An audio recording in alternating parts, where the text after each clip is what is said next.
19장에서부터 이제 31장 18절까지는 옛사람에게 주시는 옛 계명에 관한 이제 전체적인 흐름이에요. 한 단락이죠. 31장 18절만 봅니다. 여호와께서 시내산 위에서 모세에게 이루시기를 마치신 때에, 이 말은 첫 언약, 첫 계명 말씀을 다 마치신 때에, 그 말이 출애굽기 19장에서 여기까지 이제 쭉 이어진 한 단락입니다. 증거판 둘을 모세에게 주시니 이는 돌판이요 하나님이 친히 쓰신 것이더라. 이렇게 있어요. 이 돌판을 출애굽기 32장에서는 산 아래로 던져서 그 깨는 말씀이 나오죠. 그 우상숭배 사건과 연계해서 그거는 32장 19절을 봅니다. 32장 19절. 진에 가까이 이르러 송아지와 그 춤추는 것을 보고 대노하여 손에서 그 판들을, 이건 두 돌판이에요. 하나님이 친히 준비하셔서 새겨주신 그 두 돌판이에요. 마음과 생각이라고 이제 히브리서에서는 이 두 돌판을 이렇게 기록을 했어요. 그 생각이라는 말은 영의 생각을 말하는 것이에요.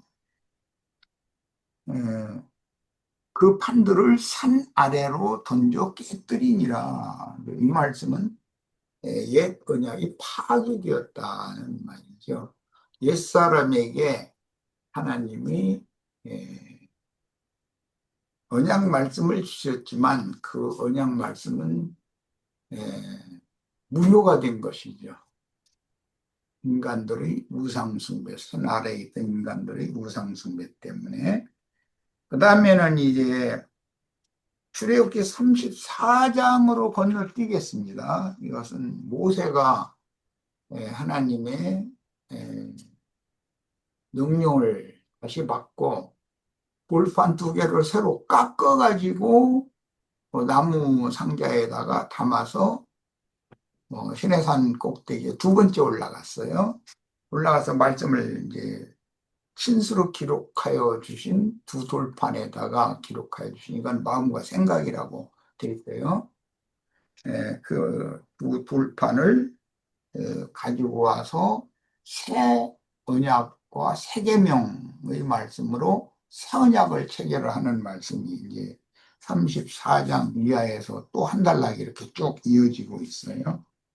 34장 4절 보겠습니다. 모세가 돌판 둘을 처음 것과 같이 깎아 만들고, 이것은 모세가 새로 깎아 만든 거예요. 하나님이 친히 준비하신 그런 돌판이 아니고, 아침에 일찍이 일어나 그 두 돌판을 손에 들고 여호와의 명대로 시내산에 올라가니, 여호와께서 구름 가운데 강림하셔서 그분의 이름을 기록을 해줬다는 거예요. 그 돌판에다가 여호와 이름을 이제 기록을 해주는 말씀으로 주고, 이건 이제 두 번째 새 사람들과 새 언약 체결을 하시는 말씀이에요. 이건 계시록에서는 나의 새 이름을 그 위에 기록하여 주리라. 이것은 새 사람들과 맺는 새 언약 체결을 말하는 거죠. 자, 이런 말씀이 예레미야 31장의 구약성경에 선지자가 이 말씀을 해석한 말씀이 나와요. 예레미야 31장을 보겠습니다. 예레미야 31장 33절이죠. 새ром과 새마음을 계시를 해주신 말씀이 예레미야 31장 18절. 자, 33절. 31장 33절, 18절이 아니라 33절. 네. 나 여호와가 말하노라. 그러나 그날 후에 옛사람을 다 심판하시고 사람을 심판했다는 걸 회개시켰다 이제 말이야. 새 사람이라고 하는 건 회개한 사람을 말, 회개한 사람들의 새 영과 새 마음에 새 법을 기록해 준다. 신약 로마서에서는 하나님이 의롭다 하심을 인정해 준 사람, 이제 이것을 칭의, 기독교계는 신학적으로 칭의를 받은 사람이다. 사람의 회개가 하나님 앞에 용인되어지고 연락되어진 사람에게 이제 새 신비라고 그러죠. 새 영과 새 마음에 새 법을 기록하는 말씀이에요. 나 여호와가 말하노라. 그러나 그날 후에 내가 이스라엘 집에 세울 언약은 이러하니, 이건 새 언약이에요. 곧 내가 나의 법을 그들의 속 부분들에 두고, 속에 두고 그 마음에 기록하여 나는 그들의 하나님이 되고 그들은 내 백성이 될 것이다. 예언이 있어요. 지금 내가 이제 간략하게 설명하면서 증거한 이 성경 구절은 우리 형제들은, 말씀을 전하는 형제들은 마음속에, 마음판에다가 일을 쳐놓고 계셔야 돼요. 너의 옛사람에게 말한 바 이렇게 하라 하였으나 나는 너에게 말하노니 이렇게 해라. 이게 이제 신약에 주님께서 마태복음 5, 6, 7장 말씀을 요약해서 말씀하실 때 하신 말씀이에요. 이런 그 성경 구절들을 잘 자신 속에 잘 간직하고 계셨다가 사람들이 왜 새 돌판, 이제 신약의 그 고린도 후서에 나오는 말 같은데 신비에다가 새겨 주신다 이렇게 표현을 했어요. 돌판이라는 건 신비예요. 그런데 왜 돌판이 두 개냐? 영이 있고 마음이 있기 때문에 사람의 속부분이라는 건, 근데 영의 생각에 기록하고 그 다음에 회개한 사람의 마음에 기록하는 것은 새 언약의 새 계명이다. 옛 계명은 그냥 하나님이 친히 준비하신 그 돌판으로 이제 이렇게 성경 출애굽기는 그렇게 기록이 되어 있지만 그건 자연인의 죽은 영과 부패한 마음이다 이게. 거기에다가 하나님의 말씀을 아무리 강요하고 세뇌시키고 해도, 인친다 그러죠. 세뇌시켜도 그건 다 무효다 이런 거예요. 효력이 없는 거예요. 그거는 내가 죄인이라는 것 자체를 깨닫고 회개한 사람이 아니기 때문에 칭의 의롭다함을 받은 적이 없는 사람이야. 처녀의 태로 바꿔지지 않은 사람, 치료를 받지 않은 사람은 아무리 그럴싸한 말씀을 아무리 많이 증거하고 세뇌를 시켜도 조직신학 교리로 머릿속에다가 담고 있어가지고 남을 가르치려고는 하지만 자신이 이 머릿속에 들어있는 것이 가슴으로 내려와서 믿어지지는 않은 사람이거든요. 네. 그런 사람은 첫 언약의 두 돌비를 파기시켰다 깼다 이렇게 표현을 해요. 그래서 오늘 우리 형제 자매님들도 이런 말씀을 믿는 이들에게 잘 증거하시고, 내가 회개했다 그러고 하나님께 내가 연락이 됐다, 받으심이 되었다 그러는데 그 주님은 자신에게 구속을 단번에 다 이루시고 그 영이 되어 자신에게 임하여 자신의 심령과 마음에 임재해서 거기에서 새 생명의 말씀을 끊임없이 들려주시고 계신지에 대해서는 증거를 못하는 사람은 가짜 그리스도인 것이죠. 그런 사람들이 율법 선생들이 될 수가 있다. 이 정도에서 마치겠습니다. 그리고 또 정단열 형제는 저 기왕 왔으니